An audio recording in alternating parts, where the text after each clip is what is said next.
Hello viewers, যারা class 8-এ পড়ছো তাদের ইতিহাসের দ্বিতীয় অধ্যায় থেকে আজকে আমি তোমাদের সাজেশন প্রশ্নগুলো বলে দেবো। তোমাদের প্রথম অধ্যায়ে কিন্তু সেরকম কোনো প্রশ্ন নেই, থাকবে দ্বিতীয় অধ্যায় থেকে। তাই দ্বিতীয় অধ্যায় থেকে তোমরা প্রত্যেকেই ভালো করে শুরু করো পড়াটা, ঠিক আছে? আর এখান থেকে যে সমস্ত প্রশ্নগুলো পরীক্ষাতে আসতে চলেছে সেগুলো তোমাদেরকে আমি আজকে দিয়ে দেবো। ওকে, যারা প্রথম 8-এ উঠছো তারা কিন্তু দ্বিতীয় অধ্যায় থেকে পড়তে আরম্ভ করো। ফার্স্ট অধ্যায়টা একবার রিডিং করে নিলেই হবে। দ্বিতীয় অধ্যায়ে আঞ্চলিক শক্তির উত্থান দেখে নাও কি কি করতে হবে এখান থেকে। প্রথমে করবে মুঘল সাম্রাজ্যের অবনতির কারণগুলো কি কি, ঠিক আছে? ভেরি ভেরি ইম্পর্টেন্ট, বড় প্রশ্নের জন্য গুরুত্বপূর্ণ একটা প্রশ্ন, ভালো করে করবে। ওকে, মুঘল সাম্রাজ্যের অবনতির কারণগুলো দেখে নাও এক ঝলক উত্তরটা। আমি আর পড়ছি না, জাস্ট একবার দেখিয়ে দিচ্ছি যাতে তোমাদের পড়তে কোনোরকম কোনো অসুবিধে না হয়। যেরকমটা পয়েন্ট করে লেখা রয়েছে চেষ্টা করবে পয়েন্ট ধরে ধরে লেখা। দ্বৈত শাসন ব্যবস্থা বলতে কি বোঝো? ভেরি ভেরি ইম্পর্টেন্ট, করবে, ঠিক আছে? ফারুখিয়ার ফরমানের গুরুত্ব কী ছিল? এটাও কিন্তু গুরুত্বপূর্ণ, করবে। দেখে নাও, ভালো করে দেখে নাও। কে কবে কিভাবে হায়দ্রাবাদ রাজ্য প্রতিষ্ঠা করেন? এরপরে প্রশ্ন, অষ্টাদশ শতকে বাংলায় দুজন প্রভাবশালী বণিকের নাম লেখো, গুরুত্বপূর্ণ রয়েছে। তারপরে প্রশ্ন, দস্তক কি?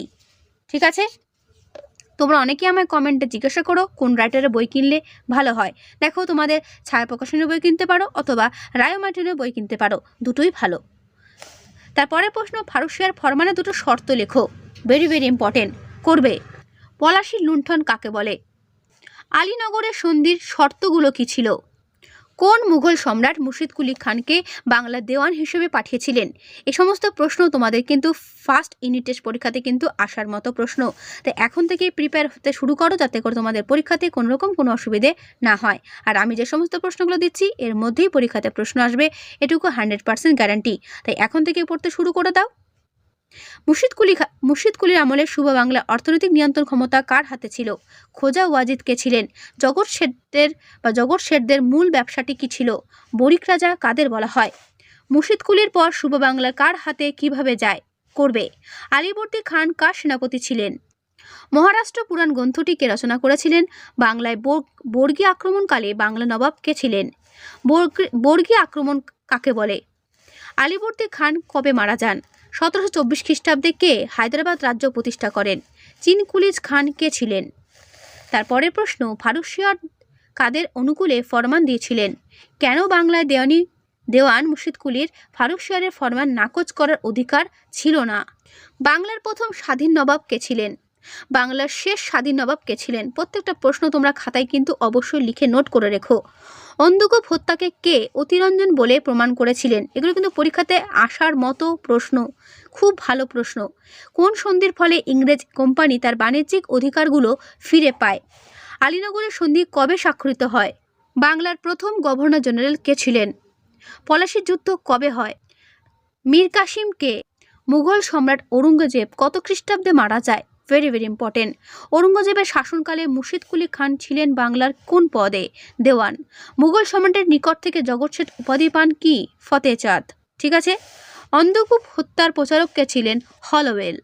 বক্সারের যুদ্ধের বর্ণনা দাও অথবা বক্সারের যুদ্ধের কারণ ও ফলাফল লেখো। যে কোনো রাইটারের বই তোমরা কিনতে পারো, সেখানে এই প্রশ্নের উত্তরগুলো পেয়ে যাবে। সত্যবিলোপ নীতি সম্পর্কে কি জানো? করবে। এর পুরো উত্তরটা দেখে নাও।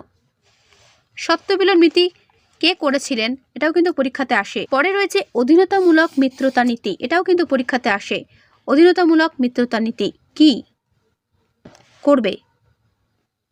ঠিক আছে,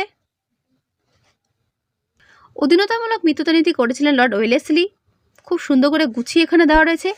এবং সত্যবিলোপ নীতি করেছিলেন লর্ড ডালহৌসি। টিকার জন্য করতে পারো, ঠিক আছে, আসার সম্ভাবনা রয়েছে প্রবল। তারপর দেখো রয়েছে 76-এর মনন্তর, আসবেই পরীক্ষাতে, দেখবে ভালো করে টিকাটা। শ্রী রঙ্গপত্তমের সন্ধি কাদের মধ্যে হয়েছিল? করবে। বন্দিবাসের যুদ্ধ কবে হয়েছিল? যুদ্ধের ফলাফল কি হয়েছিল? করবে। ইং মহীশূর যুদ্ধ কাকে বলা হয়? সলবাই সন্ধি কবে কাদের মধ্যে হয়েছিল? মীর কাসিম বাংলার রাজধানীকে কোথায় স্থানান্তরিত করেন? কবে এলাহাবাদের দ্বিতীয় চুক্তি স্বাক্ষরিত হয়? এলাহাবাদের চুক্তি অনুযায়ী সুজা ও দৌলা কি পান? পলাশীর যুদ্ধ ও বক্সার যুদ্ধের মৌলিক পার্থক্য কি ছিল? Very very important.